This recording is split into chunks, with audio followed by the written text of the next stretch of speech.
Здравствуйте, на телеканале «Новый век» программа «Вызов 112» в студии Алия Хайрудинова.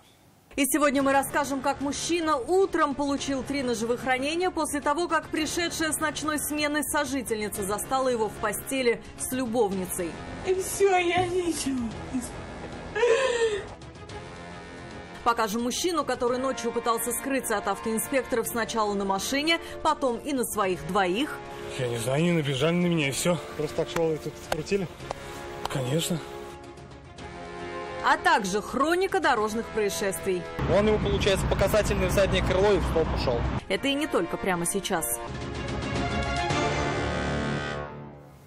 57-летний мужчина сегодня днем получил 3 ножевых ранения в своей квартире в одном из домов на улице Химиков. Как рассказали соседи, этому предшествовало застолье, которое всю ночь чередовалось с оргией. Мужчина развлекался со своей любовницей. Утром с работы вернулась его сожительница. Увидев, как ее возлюбленный уделяет внимание другой, схватилась за нож. И все, я ничего не знаю. Любовница пострадавшего не могла сдержать слез. Она рассказала, что накануне пришла в гости к своему приятелю. Посидели, выпили, и она осталась у него ночевать. Сожительница мужчины на тот момент была на работе. Вернувшись утром домой, она застала пару в постели. Тогда и схватилась за нож. Но момента ударов гостья не видела, была в туалете. Он заходит в туалет, весь в кровище.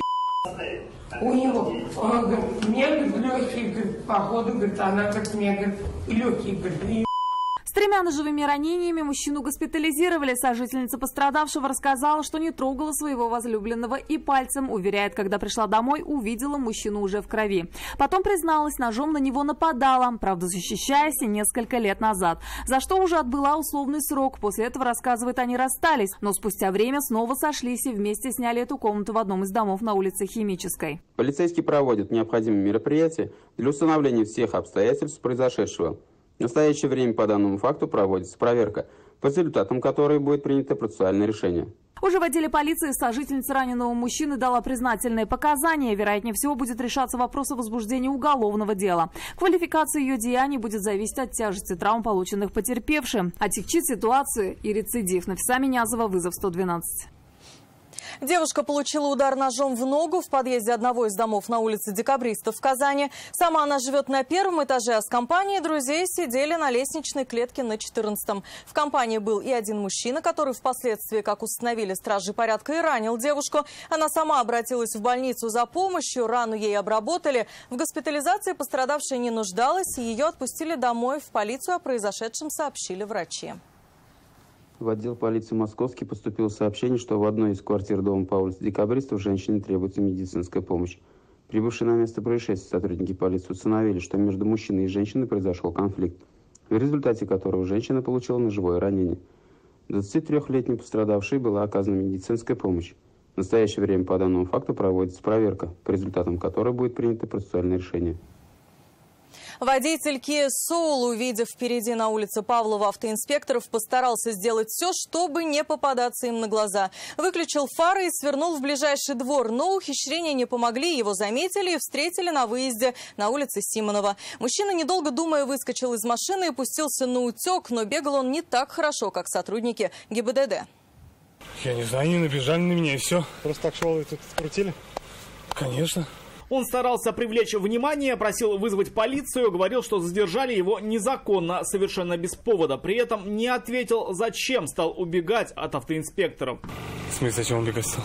Kia Soul автоинспекторы заметили ночью на улице Павлова. Увидел сотрудников ГИБДД и водитель. Тут же выключил фары и свернул в ближайший двор. На выезде из него на улицу Симонова его и остановили. Попросили предъявить документы. На что мужчина просто побежал, бросив открытую машину прямо на дороге. Но убежать от автоинспекторов он не смог. Я не знаю, куда набежали они. Я не знаю, что они хотят. Я вообще не убегал. С чего они решили, что я убегал? Я уж не убежал. С чего вы решили? Пытался убежать.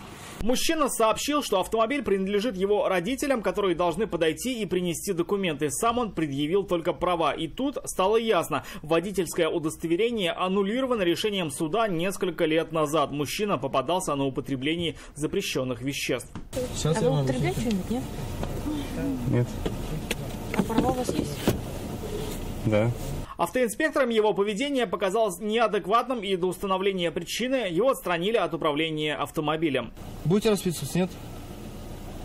Нет, что вообще такое-то? Протокол отстранения над управлением транспортным средством. Против вас ведется процессуальное действие, мы вас отстраняем пока. Подождите, сейчас я у папы спрошу, что такое вообще мясо есть. Мужчине предложили пройти экспресс-тест на наличие алкоголя в крови. Он согласился. Все. Алкотестер показал, что спиртное перед поездкой мужчина не пил. Дмитрий Александрович, так как есть признаки наркотического опьянения, вам предложено пройти направление на медицинское освидетельствование. Проедете? Угу. К этому времени подошел отец водителя Kia. Он не отрицал, просил сына переставить автомобиль, так как у самого нет водительских прав. Наркотики не употребляет у вас? Нету. Мужчина утверждал, что машина принадлежит ему, но документов предъявить также не смог, а затем отказывался покинуть салон до прихода его супруги. Из машины выйдите, пожалуйста, а? Женщина вскоре подошла, но документы на автомобиль также не принесла. А еще наши, вы что? Нет, страховка-то есть в этой машине? Сейчас страховки в данный момент нету. Рассказала, что сама также не водитель, а ездят на машине родственники и некоторые знакомые. Все, иди с документы, Я предоставлю, я принесу. Их сына тем временем отвезли на медицинское освидетельствование. Уже в больнице мужчина от сдачи анализов отказался и был доставлен в отдел полиции. За езду без прав и с признаками опьянения закон предусматривает арест на срок от 10 до 15 суток или штраф в 30 тысяч рублей. Но только в том случае, если человека по каким-либо причинам нельзя арестовать. Автомобиль же сможет забрать кто угодно, имеющий водительское удостоверение и вписанный в страховой полис, но его у владельцев машины нет. Рамиль Шайдуллин, Константин Бушуев, вызов 112.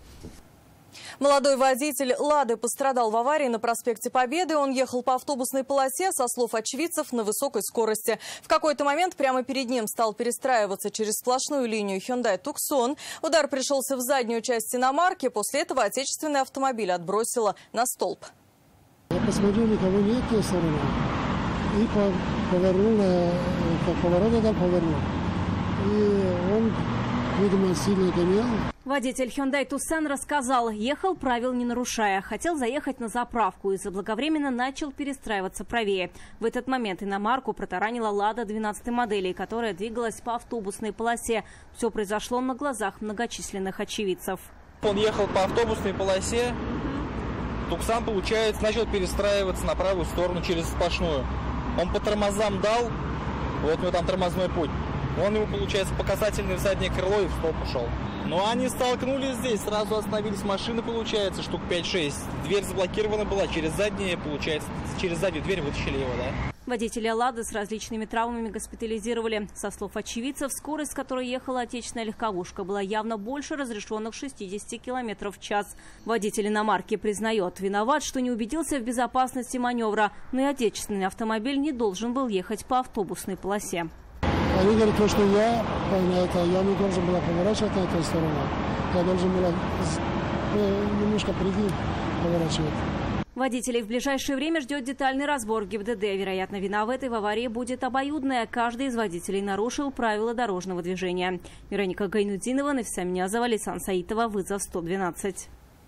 28-летняя женщина пострадала в аварии на перекрестке проспекта Победы и улицы Ломжинская. Там столкнулись КАМАЗ и Ауди. Оба водителя стали перестраиваться на одну и ту же полосу с разных сторон и не заметили друг друга. Автоледи за рулем иномарки лишь чудом отделалась несерьезными травмами. КАМАЗ смял водительскую часть машины тотально. Не увидел при перестроении. Водитель КАМАЗа рассказал, ехал по проспекту Победы, проехал перекресток с улицы Ломжинская и стал перестраиваться на правую полосу, чтобы никому не мешать. И тут почувствовал сильный удар. Остановился и только выйдя из кабины понял, что произошло столкновение с Ауди. Женщина, водитель иномарки, также хотела перестроиться, но только налево. Получилось, что они одновременно хотели занять одну и ту же полосу. При этом легковушка оказалась в слепой зоне, и водитель грузовика не видел иномарку. Водитель себя плохо чувствовал? Ну да, уехал скоро, да. Девушка жаловалась на головную боль с предварительным диагнозом сотрясение головного мозга и ее госпитализировали. Виновника автоинспекторы определят на разборе. Рания Абдрахманова, Нафиса Минязова, Лейсан Саитова, вызов 112. И это все, о чем мы успели вам рассказать. В студии была Алия Хайрудинова. Увидимся и не бросайте вызов судьбе, вдруг она его примет.